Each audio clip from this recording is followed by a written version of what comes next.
I am here with Bill Stillwell from the Xbox platform team. I am really excited about this. Now, people have been waiting a long time for backwards compatibility to come to Xbox One. Guess what, preview members? It is here. Bill, tell us how it's going to work. Thanks, Larry. Yes, backward compatibility for Xbox One is here. And what we've done is, in order to make this happen, which we didn't think was initially possible, we went ahead and actually built a virtual 360 all entirely in software. And then we take the old 360 games, put them in the emulator, and then we run it through emulation. That's really interesting because, I mean, that's based on the original Xbox One architecture where you had to do a lot of fancy stuff with the different operating systems, and we're seeing it happen right now. Now, Bill, behind us I see we've got Borderlands, incredibly popular on Xbox 360, but this is actually running on Xbox One. That's correct. Borderlands is one of my favorite games, and so this is one of the first titles we pulled through. And as you can see, this is the 360 game, right, complete. And all we did was put it through the emulation program, and now I'm playing it here on my Xbox One. And you have access to all your Xbox 360 friends, the achievements, the dashboard, right? You have everything that's right there. Yeah, there is a full guide that's included with every one of the titles that we release, and you can access that guide to do matchmaking, to do chat, and all the things that you would normally do on your 360.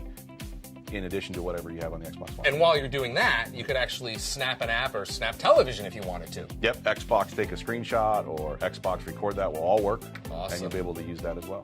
All right, Bill, let's talk about achievements. Very important to the Xbox community. How is that going to work with Xbox 360 achievements? These are still Xbox 360 achievements. You're still using an Xbox 360 game save, your cloud saves, carrying across just like it would from console to console. So you're only earning the 360 achievements. You're not able to earn them twice. So if I got them earlier, you know, before Xbox One launched or even after, then I've already got them. You've already got them.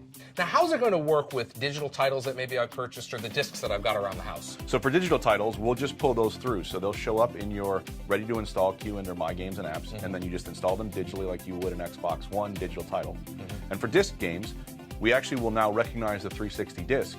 If it's in our catalog, you put it into your Xbox One, we download into your Xbox One hard drive, and then you play the game there as well. Now, we're deploying this right now for preview members, so if you're in the preview program, you'll have access to this, but it's going to be a wider deployment later this year, kind of general release. What's the goal for updating, more and more titles? Well, when we launch the program, we'll have a limited set for preview now, but when we launch the program in the fall, we'll have over 100 titles already ready to go, and then we'll do regular updates to the catalog over time until we fill it up. Bill, tell me about the process. Why can't you just, enable every game right off the bat? Well, there are some technical restrictions. Because this is just a software version of a 360, we can't do any USB peripherals or use the original Kinect.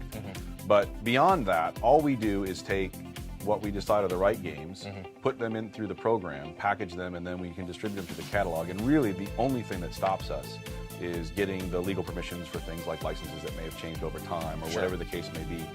We are including the entire first-party catalog that we're able to. And then beyond that, we'll just continue to take in fan favorites, things that are still being played frequently on the 360. We do voting and we'll do polls, and we'll just collect from a multiple set of sources what titles should come out next. So I'm sure people are going to tell us what games they want. Now, this is free. Correct, it is free. There's no charge for this. You're going to be able to, using the games you already have on Xbox 360, once you guys work and run them through the emulator, I'll be able to download them and away I go. Yep, absolutely. Fantastic. Bill Stillwell from the Xbox platform team. Bill, thanks for joining me. Thank you, Larry.